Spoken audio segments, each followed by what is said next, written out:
So we're back. Another episode of Post-Fades Cheesesteaks. This is episode 44.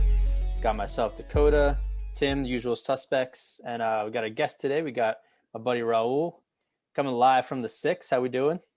I'm doing well. Not Happy quite to be the here. 6, but you're close enough to Toronto. It's the 306. I mean, it's not that close, but we're around there. Same border. Yeah, close enough. We're so international now. We're such an international show. We broadcast from England, little Canadian action. You know, yeah, we get all over the place. Gotta represent and give the people what they want. I'm just here to bring some diversity to the pod, guys. I'm just happy to be here. So for those who don't know about Raul, I wanted to give him some time to kind of go in depth with. He works for the Saskatchewan Rattlers, part of the Canadian Elite Basketball League. So I want to let him give a little education session for the fans. So go ahead, Raul. Floor is yours. Right on. So I'm part of the Saskatchewan Rattlers. We play in the CEBL, or the Canadian Elite Basketball League. We're a fairly new league. We're entering our 3rd season. So our first season was in 2019, where our team, the Rattlers, were actually the first ever champions, and we were able to win on home court in front of our home fans, which was fantastic. Love it. Yeah, it was awesome. And then last year, obviously, with the pandemic, we were actually the first professional Canadian league to return to play. So we did a little bubble tournament out in Niagara in Ontario. We didn't do so well in that one. We didn't win at all, but I mean, everyone remembers the first champions. That's what I tell myself. You're not wrong about that. You know what So basically, the pandemic was started because the Canadian League was just miserable and upset that you were dominating so quickly, and won the championship in incredible fashion. So we have you and the Canadian League to blame for that one, but love to get a champion on here. Exactly. And then we're heading into our 3rd season. We're starting up in June here. So a cool notes about the league is that we're a league by Canadians for Canadians. So our rosters are mandated to be 70% Canadian players. And the reason we operate typically in the summer is because that allows players who are Canadian who are playing overseas or playing in the NBA G League or kind of scratching NBA rosters, but they keep bouncing between the 2 leagues. It gives them the opportunity to come back and play in front of family and friends, which the reality for these guys is they're all very high level athletes, and most of them have played NCAA and haven't been home since they went to college. So it gives them a good opportunity to showcase their skills on home soil. And in addition, we're the only official partner of Canada Basketball, our national governing body. And some fun things about us is that we end every game in the alum ending, similar to what the NBA All-Star Game did. We didn't do so our first year. We just did a typical FIBA rules, 10-minute quarters. But starting last year, we started implementing the alum ending, and people have really enjoyed it. So looking forward to keeping that going if that's the case from the league. So quick question. So just so when I turn the game on, I can follow along and I don't look like an idiot. What is the target score you play till? So with 4 minutes left in the 4th quarter, we turn off the clock, and it's 9 points above the leading team score becomes the target score. So if it's 80 to 79, the target score would be 89. Wow, I like that. That's electric. Yeah. It's our commissioner always says that every game ends with a buzzer beater. So it really brings more intrigue to those last few minutes. And I think a lot of the complaints about the NBA game is that there are too many timeouts, especially if it's close down the stretch. Yeah. God, yeah. This completely eliminates that. It's just straight basketball until somebody wins. See, I love that. Especially one of the main things I hate, and you are right that 2 minutes of basketball takes an hour. They zoom past the first half. Forever. The last 2 minutes, get their TV time in. Now that every coach has a challenge and whatnot, I swear some of these guys just call a challenge just to get a timeout in. He may have double dribbled, not even close to being a double dribble, but sure, let me just challenge this so we can get a little breather in. It's one of the things I hate the most about the new NBA, so I can get along with the Elam ending. Yeah, and I mean, from a fan perspective, it's great for us because we here in Saskatchewan, we live kind of in the lake country of the province, or of the country. So a lot of our fans will in the summer want to head to their lake over the weekend. So if we have a Friday night game and it starts at 7, hey, you're probably out of there by 9:15 at the latest. Enough time for you to drive to wherever you're going and spend the whole weekend there. So it's a really lucrative time slot. It's definitely not, you're not pitting in for a long time, but you're there for a good time for sure. I love it. Here for a good time, not a long time. And I care when my team cares about my social life. That's a win in my books. There you go. We're about the people here. All right. Well, you know what? You gained a fan. Awesome. Yeah. So, Raul, how can people in America, kind of interact with the Rattlers and the rest of the teams and watch the games? Yeah, for sure. I would selfishly, I would suggest that you follow the Rattlers account. So on Instagram, it's at rattlers.cebl. On Twitter, it's at sask_rattlers. But I gotta give a shout out to the league. Their accounts across platforms are at CEBL League. We're just in the midst of our free agency, so it's an exciting time for us. We got a couple big player announcements coming out tomorrow for one of them, and then a real big one coming out next week. So excited to get those out to our fans. I think they're going to be pleasantly surprised and very happy with who we're bringing in. Love it. Good stuff. Then obviously, that league's probably seen a lot of growth because of the fact that you really only have the Toronto Raptors, as part of the NBA. So do that little transition here to the NBA side. Who do we, we're halfway through the season. The All-Star games just ended.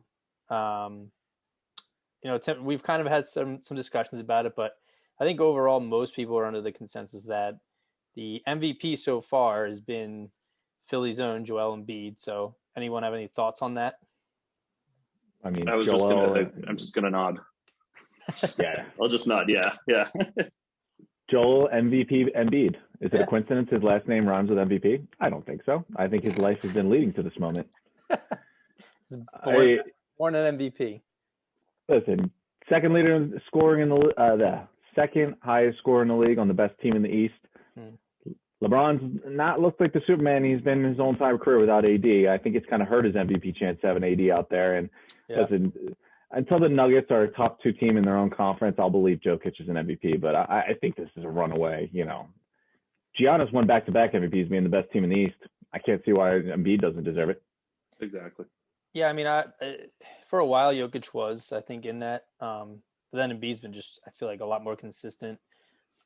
I think, as long as Embiid can keep this pace, he'll be in the driver's seat. But I do think Steph is going to keep coming on, and I think it'll become those two really towards the end of it. But yeah, I mean, it's exciting, and part of the reason it's a weird thing going on is because if you look at Defensive Player of the Year, it's like Ben Simmons is also like, if not the favorite, one of the favorites, which is, it's kind of crazy to have two of your star players in the running for both major awards. If not Ben, it would probably be, Rudy Gobert, but I'm just kind of curious what you guys think about that so far. Yeah, I would not disagree.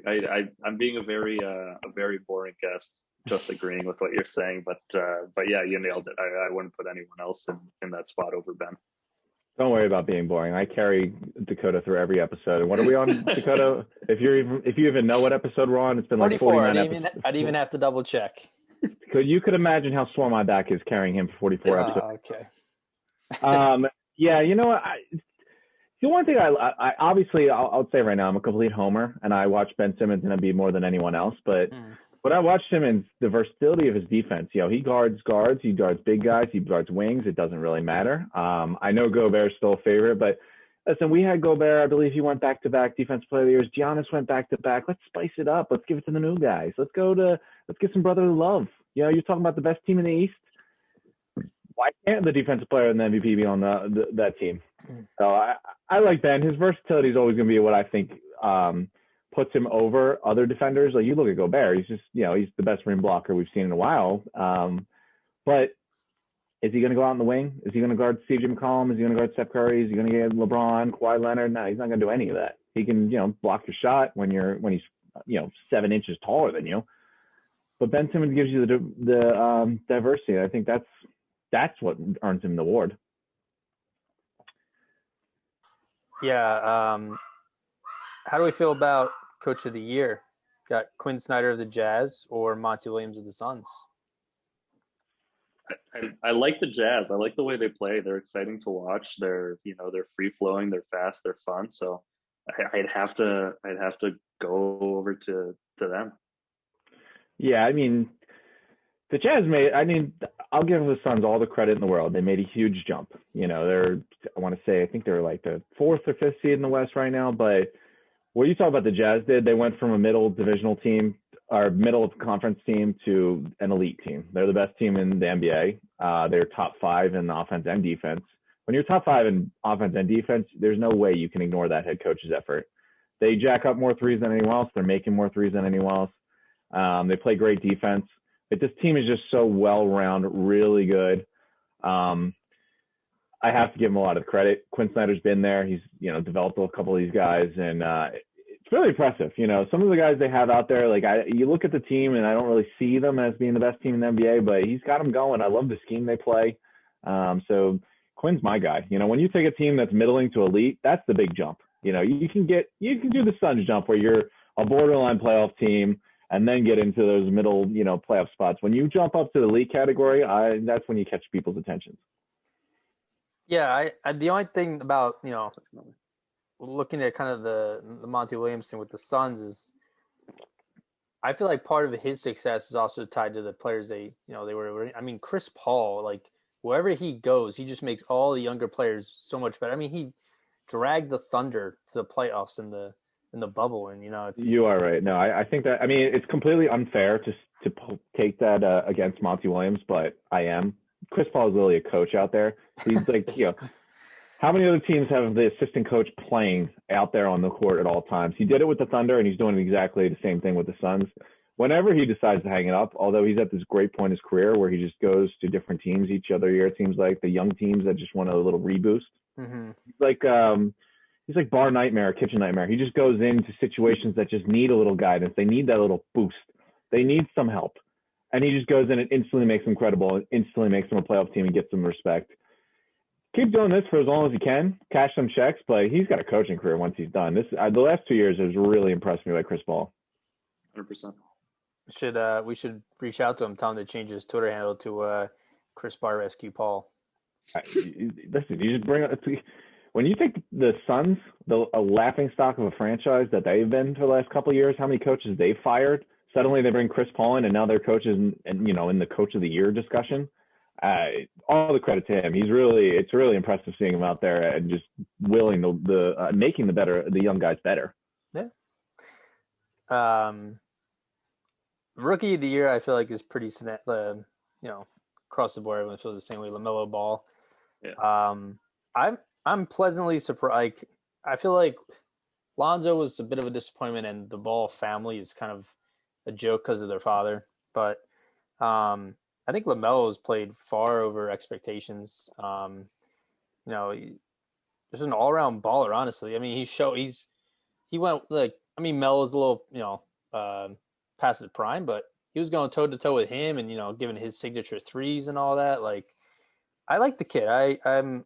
I'm surprised. I'm happy that the Hornets have a nice piece there now. So I don't know if you have anything to add about it, but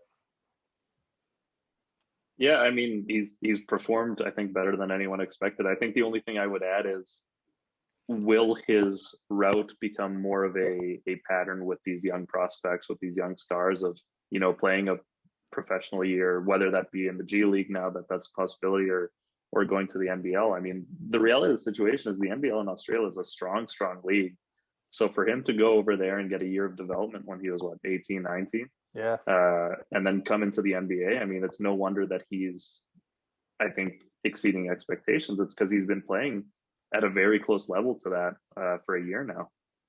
I agree. That was actually one of the things when we did our NBA preview. I said I liked LaMelo coming out because this guy's been playing professional ball for a while. Yeah. And I mean, you bring up a good point. I mean, the CBL is a lot closer to home now. The guy, he went to Lithuania to start his career. Do you think he wanted to go to Lithuania? No, he's like, let me go cash some checks and be a millionaire at 15 or whatever he was to start. I think he would love to go on to the CBL and show his talents off in a pro league like that that's close to home. But yeah, no, I agree with you. This is kind of what I expected when he was coming in. the guy's been playing pro ball for a while. He's been under the spotlight since he's been like 14, since Lonzo and his dad started making the headlines. Yeah. You kind of always knew LaMelo was the best coming out. His game fits the NBA right now so well. He's an incredible passer. He's really good shooter, but caught a couple of his games. I can't say that I'm constantly watching Hornet games, but his passing, that's what really impresses me, is like that some guys, like, it takes them a while to get that good. I know a lot of people get on Donovan Mitchell about taking that next level. It's like, it's great when you're awesome, but it's the next level is when you make your teammates awesome. Yeah. And LaMelo Ball had just walked in the NBA, and he's just making everyone around him so much better. And it's just, he's, energy to this franchise that needed it. So he's kind of, I don't want to exceed all my expectations, but I did think he was walking into a situation where he was going to be able to put up some numbers and, hit the ground running. But it's been very impressive. He's been a very impressive guy. Go ahead. Oh, I was just going to give a little CEBL university plug quickly. Because one of my favorite things about the league is that it's a league mandate. So our equivalent of the NCAA is called U Sports up here. And every team is mandated to carry at least one U Sports player, whether that's someone who graduated this year or someone who's returning to school again. So it's a pathway for these Canadian kids to, if you're a stud freshman, you could be playing 3-4 seasons of professional ball in the summer and getting that development in, and then going back and retaining your eligibility. It's just one of the things I enjoy about the league. So I do have a question for you, because you are easily the most connected Canadian basketball league person I've ever met in my entire life. So I have, but like this, like, it's clearly become a trend. Like, I could just think off the top of my head, RJ Barrett, Andrew Wiggins, Jamal Murray, I believe, even started in Canada. Yep. Like, Canada has really, in the last couple of years, has become a hotspot for basketball, and I would have never thought that. I just figured everyone played hockey, cared about hockey, and basketball was the last thing that crossed their mind. No, I think in like the entire country, I think it's the second fastest growing sport. Is it tied directly to the Raptors win a couple of years ago? Yes and no. I think the Raptors' resurgence when they started making the playoffs consistently really helped aid that. But I mean, we're seeing hotbeds pop up in Montreal and in Quebec. In British Columbia. Obviously, Toronto produces an immense amount of talent. So it's become definitely a hotbed. I think it's the outside of the United States, Canada supplies the most amount of NBA players as a country. So it keeps growing, and we're becoming that pathway for guys to play at home. And at the end of the day, what I say is there's 14 spots over 30 teams. The reality of the situation is you could be extremely good and not be in the NBA just because the chances are so limited. So there's talent all over the world, and it's just a matter of finding that talent and bringing it to Saskatchewan or bringing it anywhere across the country to show it off. Of course, it makes sense. And I mean, like we talked about LaMelo Ball, I know we've heard guys that go to China, Australia, Lithuania to go play basketball. You're going to tell me they don't want to play in Canada instead of going all the way on the other side of the world? Yeah. Exactly. Yeah. Yeah. The one last thought I have on LaMelo, I do feel like, I'm not going to say he's a better player than Zion, but I feel like he has been a lot more impactful to his team than Zion has been, especially this year. I feel like Zion, I mean, he was in the All-Star games, but he's not this groundbreaking, elite level superstar we've been, come to believe. Because I mean, I was watching it was like a Twitch NBA, I don't know, there's two guys were talking, but they were talking about, like, someone asked them about Zion, like, where does he fit in these, NBA rankings? And they started listing off all these players, and they got to about like 15, 16, 17. And they're like, yeah, I think Zion's like right in the 8, like he's top 20, but he's not, this top 12 talent right now. And is that a product of the team he plays with? Is the lack of talent around him, or, coaching? Is it himself? I still think there's time for him to develop more, but for Ball, it's looking a lot more promising than for what Zion has been seen so far. Yeah, I mean, the hype from Zion kind of wore off a little bit with LaMelo Ball, but I'm not going to crap on the guy. He is averaging 26 a game, and that's, he's right above James Harden in scoring. So that's a, a notch in the feather. But I mean, I think it comes back to what we're saying is Zion was a freak of an athlete. You know, he's always been a freak of an athlete. His game wasn't polished. You know, he missed a bunch of time in college with, or his shoe exploded and he hurt his knee. LaMelo's been playing professional ball. You know, he's just developed. He was ready to take this. Zion had to learn how to do it. You know, he's an athletic freak and he's got a body that, you know, he can bang against, you know, anyone. So, you know, he was going to be fine. But I think it's just polishing the game that'll get him along there. But with LaMelo, it's already been polished, and his game fits so easily into this NBA. And I think you can go back to what you said about Donovan Mitchell. I mean, the thing is, LaMelo's making the other four guys on the court with him look better. Oh, easily. And I don't know if that's the case with Zion. Again, I think he's an incredible athlete, and he's definitely dropping buckets left and right. But can you say that he's facilitating as well? And I know it's a different position and different roles and responsibilities, but you know, for today's NBA, you really need to be kind of that five-tool athlete. Oh, I 100% agree with you. The passing with him has really just impressed me. That stuff that like that takes a while to get. I know. I mean, LeBron, I always say he's probably the best point guard or passer in the league right now. And I don't remember thinking that until he got to the Lakers. Like, his ability to see the game, his IQ is incredible. And that, you know, he's always been amazing, but that's something that took over 15 years to figure out. And LaMelo Ball's showing it right away. Like, you know, not to that level, but he's got it. You know, there's guys still trying to figure that out, but he's got it already. Yeah, exactly.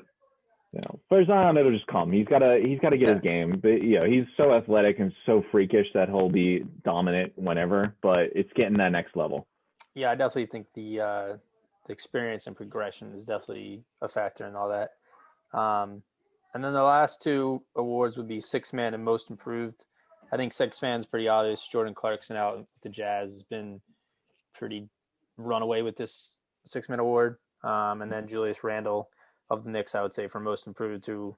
The Knicks are fourth, fifth in the East. I don't know what they're doing. They want to win, apparently. So they woke up. Yeah, woke up and chose victory, apparently. But Listen, yeah, I mean, he's playing well. I mean, give him credit. He's been in the league for a while. He's finally putting it all together on a team with a lot of young players. So, you know, time will tell. That is another coach of the year candidate. What Thibodeau is doing with the Knicks cannot be, you know, just excused. Like, you know, Julius Randle is having a hell of a season, all-star, well-deserved, and I do think he is the most improved player as well. But that's not a roster that's just oozing with talent. You know, this team wasn't very good last year. Thibodeau came in, got them in the right system, got them playing well, and they're looking to be in the playoffs. And if you're an all-star on the Knicks and your team is about to be in the playoffs, you better win in some kind of award. Figure out something to give him because that is an incredible accomplishment. I looked at this. He's averaging like 23.9, I think it is. The most by any Knicks player since 2014 season when Carmelo had 24. So that just tells you he went to a place where no good basketball or, you know, happiness comes from and just gave the New York fan base credibility and something to actually look forward to. So it is impressive. You know, you could put the Knicks team down as the most improved as well. Yeah, definitely. Any thoughts on Clarkson? I have nothing to add there. Yeah, I'd agree. Yeah. He's instant offense. He's the one guy I think in the league that I would give anything for the Sixers to have. Just have a guy like that that can come off the bench and just score at will. I mean, I don't see Jazz just parting ways with him when they definitely need him too. But well, yeah, of course not. But, you know, dreamers can dream, right? Yeah, I mean, I was never super high on him. And then, you know, this year he's just been a monster. So a lot of young players really showing up. I mean, Clarkson's been in the league for a bit now, but some younger players really, you know, showing out. Part of it could be some of these teams were resting if they weren't in the bubble. Some of them took the bubble as, you know, a chance to get more experience. And so it's I mean, the games have gone well. We haven't had too many postponements so far or any real bad changes. So it's looking good. Finals they start end of May is when the playoffs start. So, I mean, we're getting there. It's going to be coming up close. I will say it's just cut you off real fast. It's interesting, like you're talking about Clarkson and Randall. Like, I think both of them are kind of putting it together now. And I don't think either of them really started out in a good situation. Clarkson obviously with the Lakers, then he went to the Cavs, you know. Randall, same thing, went to that Lakers team. And that Lakers team at post Kobe, when they had these young guys that, you know, you kind of thought, since the Lakers, big brand, they're used to superstars. You thought if you're a young guy on a bad Lakers team, at any moment you could be traded for a superstar. So it's really nice and refreshing to see, you know, young guys get out of a bad situation, find a good home, find, you know, place where they fit. Clarkson as a sixth man, and Randall as a star on the team that, you know, has nothing else going for it. And they're really flourishing and turning the careers out. So it's nice. It gives, you know, shows you going to the spot, your first spot. It doesn't have to work out, and, you know, you still have find success elsewhere. Exactly. On that note, so, you know, we are at the midway point. Who do we like for the finals? What kind of teams are we expecting to, you know, fall in, fall out? What's your outlook so far? I mean, the Sixers are looking good. Yeah. Sixers are looking good. It pains me to say it as a Raptors fan. I don't think we're going to go too deep this year. That's okay. You know, we've had our moment in the sun. Yeah, I mean, the Sixers look good. It's tough to count out the Lakers in the West, right? I mean, we kind of alluded to it earlier. How long can the Jazz keep it up? Will that, you know, maintain over the playoffs? And honestly, like, I think the Nuggets, once they get into the playoffs, are a dangerous team as well. So it's yeah, it's gonna be fun. That's all. That's where I'll leave it. I'm still, and I will give the homer label because, you know, I'm going to root for my team regardless. I still like the Sixers coming out of the East. That Blake Griffin move to the Nets isn't the most ideal thing for Sixers fans. I mean, they got more offense for the Nets. The Nets defense is still pretty ass, but yeah, but you know what? If you're scoring 180 points a game, you probably don't need defense. I'm still riding with the Sixers on the idea that Daryl Morey is going to make another move. This bench is terrible. They need some kind of depth, you know, because I watch these games and Joel Embiid looks like an MVP every minute he's out there. He's unstoppable. And then once he comes off the floor, it is so obvious that this team relies on him too much. Yeah. And, you know, Tobias fills his role. He gets you your, you know, 20 a game, which is, you know, great. Love it as a second scorer. Ben really doesn't give you much offensively, so that hurts. But when Embiid's off that floor, they really struggle to score, and it's a problem. So that's why you need the microwave like Jordan Clarkson. I think Morey makes a move. I don't know exactly have an idea on who that will be yet. I would love if Raul's Raptors would just give us Kyle Lowry for maybe like a pack of gum, you know, bubble gum. And I don't know about that. We could send you like, hey, you know what? Maybe I can get Joel Embiid to sign an 8x10 of that Kawhi Leonard shot for you, you know, to sweeten the pot. That would have to be so painful for him to have to. He probably doesn't ever want to look at that picture. But you know what? It might get Kyle Lowry. You know, we're working things out. I'm talking to, you know, basketball executives here in Canada. So yeah, I mean, obviously Brooklyn's dangerous. I'm not going to buy into the Bucks until they can win a playoff series that matters. But I'll stick with the Sixers. They have the MVP, in my opinion. I'd like to see him make another move, but I'll stick with them. And then the West, I like Utah, but we talked about this before. The fact that they don't have anyone to cover the wings and that the LA teams have three of the best wings in the NBA, I think that will be a problem down the line. I still think the Lakers are the best team with a healthy squad. Schroeder has exceeded all expectations I think anyone could have had for him. He's really played well. LeBron's LeBron, and Anthony Davis is still a stud. So if they're healthy, and I expect them to be in the playoffs, I'm not going to go against the champs. So, I mean, it's kind of a boring guess, but I'm going to go with the best team in the East currently, and then the defending champs is my two favorites. Yeah, I envision once Anthony Davis comes back, that Lakers team's going to catch fire and start piling up the wins and climb back up to first or second place. I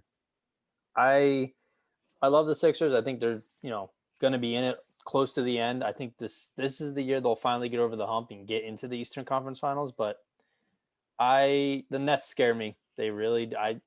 I'm just worried that when we get to playoffs, Durant, Kyrie, Harden, they're all going to just be lighting the world on fire. And I think it's going to be the Nets and the Lakers. And I really think that Durant just has this weird thing where he can just command championships. So I'm gonna lean towards the Nets beating the Lakers in the finals.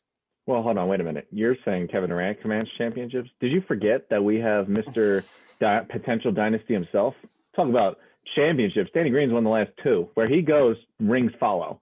I don't care where Kevin Durant is. Danny Green's been winning championships all the way up in Toronto and brings it to the other coast. He wins championships in 2 different countries, 2 different coasts. Bring him to Philly, I'm expecting a dynasty. But on a serious note, the most important thing, is something I'm keeping my eye on, is that the Sixers can lock up that first seed and avoid playing the Bucks in the, I guess, the conference semis. Let the Nets and Bucks fight each other. Yeah. And let the Sixers, although, as it stands, will probably get Boston, which is just proves to be Philadelphia's kryptonite. But let Brooklyn deal with the Bucks, and then let's see how that goes. I don't want to deal with the Bucks in the semis.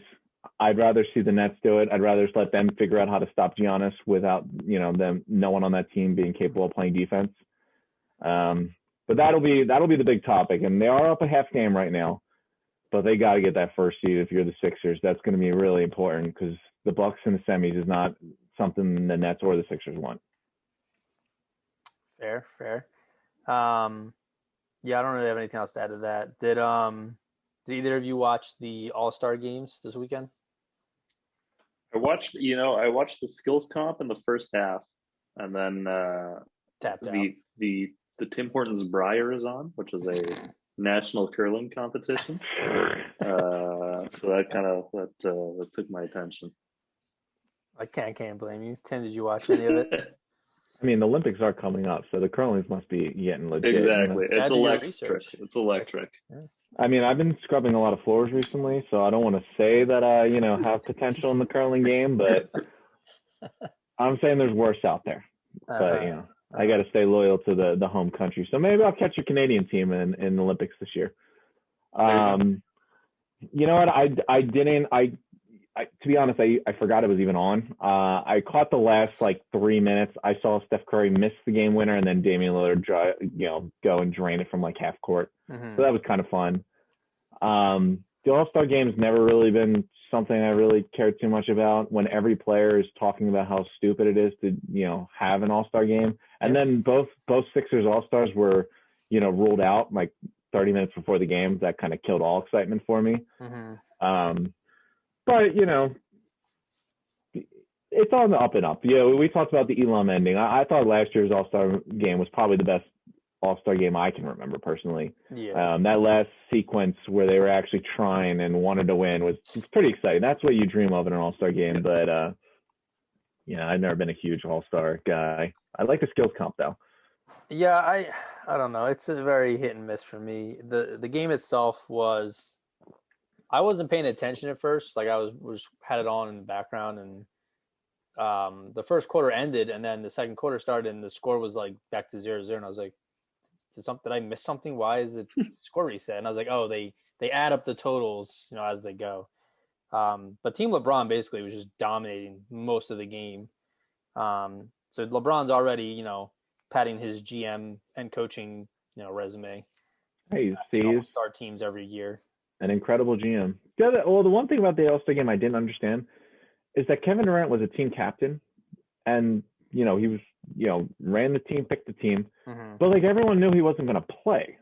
And then 10 minutes before the actual game, they switched him off for Mike Conley. Why don't we just do that before? You let the guy pick the team, he's not even playing. You hype this guy up. It's Team LeBron versus Team Durant. Kevin Durant's nowhere to be found. Yeah. It was all right. I mean, the fun thing about it is that players would it was Steph and Dame, I think went back and forth and just both drained near half court shots. And I was just spitting out my water because it's just ridiculous to see. But, Giannis won MVP and he was on fire. Didn't miss a shot, 16-16 for 35 points. He was hitting threes. They were doing alley-oops and having fun. So, it's still an interesting game. Sabonis won the skills challenge, which is to me it's a weird all they do is they jog through while they're dribbling, and then do a layup and then shoot a three. Like, it's so boring. I feel like you could do so much more with that. I feel like if you actually tried the skills challenge circuit, you would fall over. I feel like it's something that's a lot more difficult to do than it is to watch. I've participated in half-court shot challenges, never won, but okay. that's a little harder than. But you've tried, yeah. I've tried. It's totally me. I underestimate your athletic ability. You always do. The 3-point contest was good. Steph, I think it was the first round. Steph missed like the first 2 or 3. Like the first rack wasn't that great, and then he just like became a fucking robot, and he made like almost every shot after that. Like he's insane. The dunk contest gets worse and worse. It was probably the worst dunk contest I've ever seen. I mean, the one a couple years ago with Gordon was pretty good when he got robbed because Dwayne Wade doesn't know how to count. But yeah, Onfrey Simmons won, or Simons, however you say his name, because he almost kissed the rim.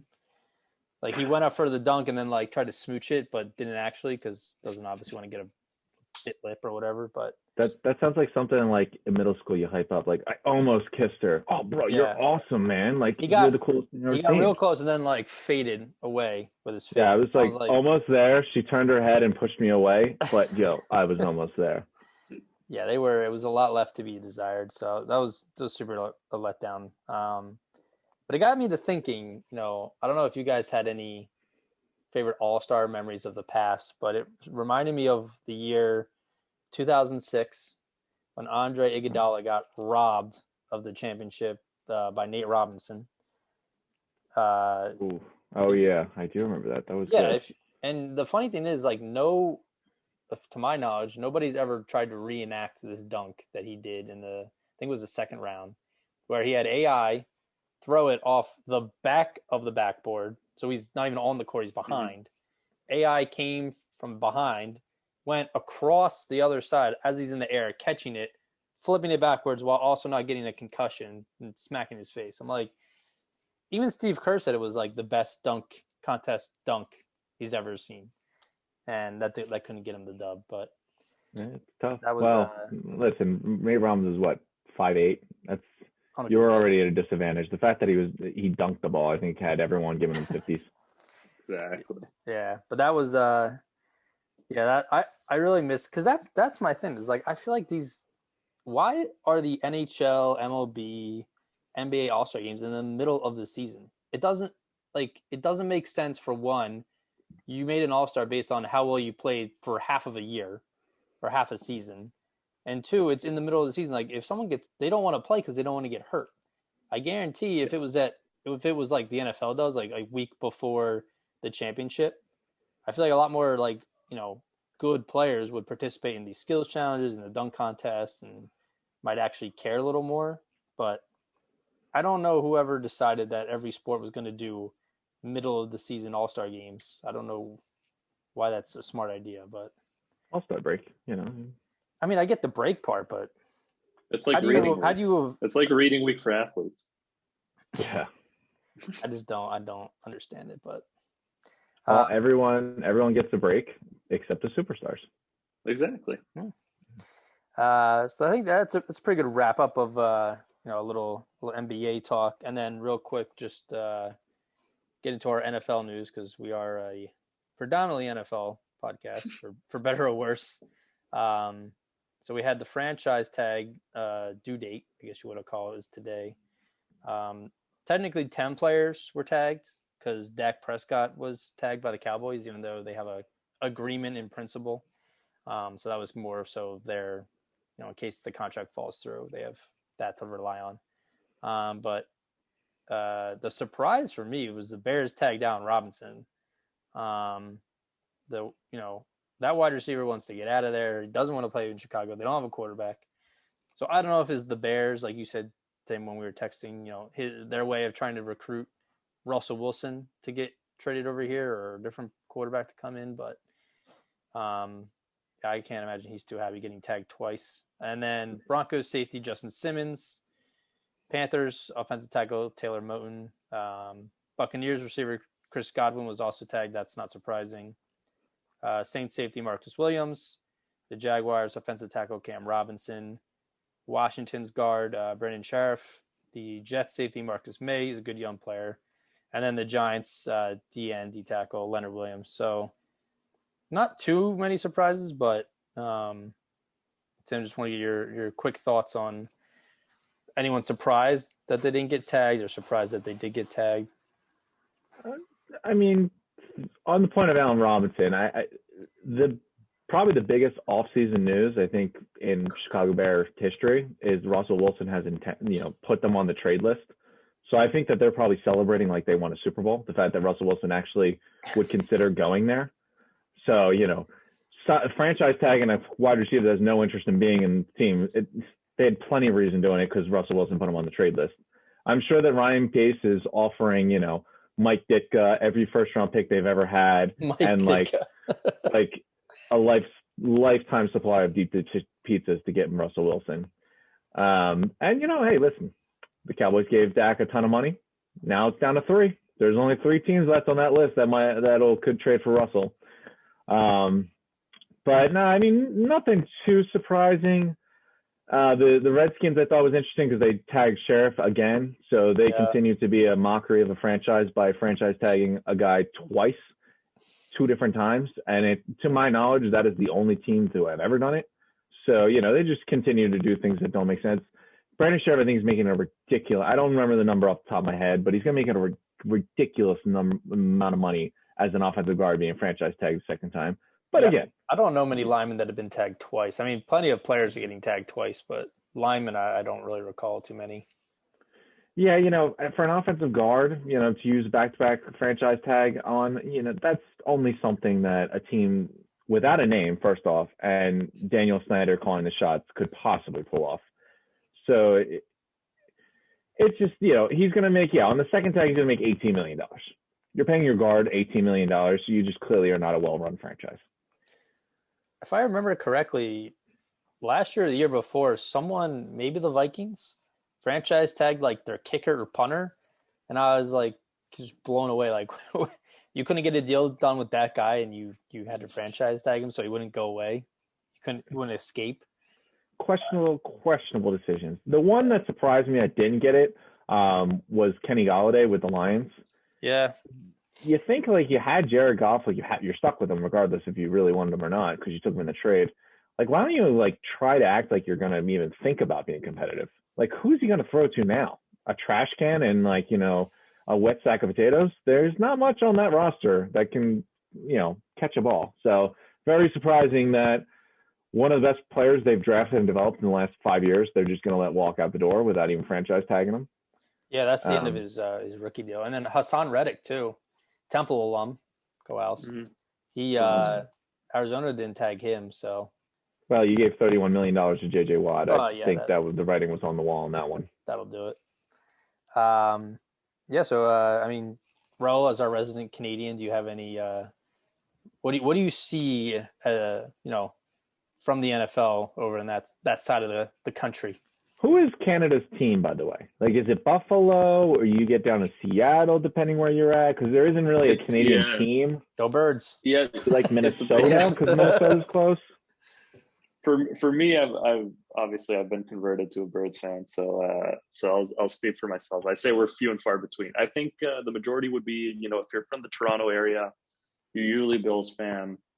Anyone West Coast is usually a Seahawks fan, and then kind of the prairie provinces, that being, Alberta, Saskatchewan, Manitoba, you could just split them down the middle between the Packers and the Vikings. Oh, interesting. Okay, well, I guess that makes sense. But I mean, you'll find fans for any team. Like there's a ton of Cowboys fans. There's, you're gonna find Cardinals fans because they vacation there. So Patriots fans galore. So you're gonna find the entire matrix here. I've always equated Cowboys fans to cockroaches because it doesn't matter where you are in America, you'll always one. Find some. Yeah. But apparently now we confirm that they are international. I thought it was just an American thing. They're international. It's international. God. So Jerry can turn America's team into North America's team. Yeah, I got a lot of family in Mexico, and they're all Cowboys fans too. So Nice. it's truly an international operation. Don't tell Jerry that your Mexican family and your Canadian friends are all rooting for the Cowboys. North America team, I can already hear it. I never said they're friends. Smart man. Well, you know what? He needs a marketing campaign. He'll probably need to sell a whole bunch of North American team shirts to pay Dak's ridiculous contract that he gave him. That's true. Exactly. Buy up some land. No, that's cool. I think that's a good wrap on this episode. If you guys had any final thoughts or any plugs or whatever it may be, now's your time. I would just say follow the Rattlers on social media. Once again, Instagram @rattlers.cbl. I already Twitter, knew. Sask_Rattlers. I feel like whoever's in charge of the social media for that team does a really great job. And they're always coming up with fresh and creative content. And Pretty smart guy. Very handsome. Whoever's running those accounts is doing a great job. So I'd just love to see them grow some more. You know what? I think the same thing about our Post-Fades Cheesesteaks social media guy. He's a great guy, smart mind. I wouldn't say handsome, but he's got the other parts covered. Okay. I can't let this one go. We've already trash talked him, so we have to talk him a little bit. It's the biggest news. You know what? It's the new age. We're 2021. New contracts, new all this, but Dak Prescott making an ungodly amount of money. Like, you're talking about second most money to a quarterback in the league, and he's probably a borderline top 10 quarterback at that, and he's coming off a major injury. Just shows that you really don't have to be the greatest. You just have to be in the right spot at the right time. And two things I think about that is, procrastination is a bitch, because if you don't do something 2 years ahead of time, you're just going to end up paying a lot more than you should have 2 years later. And when you sign quarterbacks to, team-friendly contracts where you're only the 8th highest quarterback paid in the league, Carson Wentz, you don't want to try to trade him away to another team to enjoy. So who would do that? Yeah, that was nice. You know what? Good for Jerry. I'm glad that the Cowboys will be paying half their salary cap to Dak for the next couple of years. But listen, they made their bed. They're going to have to lay in it. I can't believe that he's getting more money than Aaron Rodgers, Russell Wilson, Deshaun Watson, and not much to show for it. But hey, you know what? You can be a mediocre quarterback and break bank. You can be Rudy Gobert and average 8 points a game in your career, whatever it is, and get a max contract. So you don't have to be the best to be paid the best. Yeah, I mean, you got 4-year, for those who don't know, Dak Prescott's deal is 4 years, $160 million, including $126 guaranteed. Outrageous. Which kind of screamed like Kirk Cousins to me immediately, because of how his contract was kind of structured with a lot of guaranteed money, or his was almost fully guaranteed. I thought it was because it was a borderline top 15 mediocre quarterback getting ridiculous amount of money. Yeah, I mean, but that's what the market, like, it's just a matter of that is what it is. It is. It's just the time and place. You don't have to be the best. You just have to be playing quarterback in 2021, and you will get paid a lot. Well, exactly. It's supply and demand. You got to overpay if it's the best product out there. So, I mean, hey, listen, I'd like to see how the Cowboys do with the, a quarter of their cap going to Dak Prescott, and see how that, works out for them. I don't think it's worked out for any team that's signed any of their quarterbacks to these ridiculous contracts. You brought up Kirk Cousins. What did he do? His contract, I believe, just ended, or he's in the last year. Yeah. What does he have to show for it? They went to the NFC Championship game with Case Keenum, went and broke the bank for Kirk Cousins, and they haven't even come close to sniffing it since. But hey, we digress. Another day for another dime. And Jerry Jones continues to make the moves that he does. Yeah, I mean, I would say the Cowboys are my least favorite team across any league, any sport by a mile. But I'm happy that Dak got his money. I think he's a top 10 quarterback. I would say that much. He deserves to get paid. So, borderline top 10. You're getting paid the most money in the league behind only Patrick Mahomes. Hey, listen, that's not me talking. That's you talking. I'm sure whoever gets signed next year, it'll be even more. So, you know who had a party and celebrated? Lamar Jackson. Yeah, And he's like, damn, I've been to the playoffs more times than Dak. I have an MVP. I might get a part of it. He'll probably be as high as Mahomes or higher if that's possible, but we will see. We'll see. Yeah, we'll see. It's a wild time. It's a wild time in the NFL. Money's flowing, money's going, and other teams in the league are releasing players left and right to get under the cap, and then Jerry Jones is over here signing quarterbacks to, money that could buy an island. But hey, here we go. Hashtag money swelling. I'm going to tweet that. Sure. Yeah, I don't know. Okay, we'll go with that. Nothing else, though. Just that. Just no context. Just money swelling. No quote tweets, anything else. Just money swelling. Maybe I hyped up the Post-Fades social media guy a little bit too much too early. Yeah, dangerous. He's doing his best, whoever he is out there. All right, boys. I think that was a great discussion. Raul, it was nice to get some insight. Yeah, happy to come on. I'm open anytime, you guys. I'm happy to be your Canadian correspondent. There we go. Happy to have you. We like it. We need a correspondent up the north. Across all the borders. I'll bring the diversity, guys. I'm here for you. I love it. Love it. So nice to meet you, my man. It's a pleasure to have you on. Well. You're always welcome back. Thank you guys so much. It's been a great evening for me. Love it. Go Knights, baby. The real champions of the American Conference. No one cares about the UFC Knights. They're all the way down in Florida, buddy. Yeah, winning.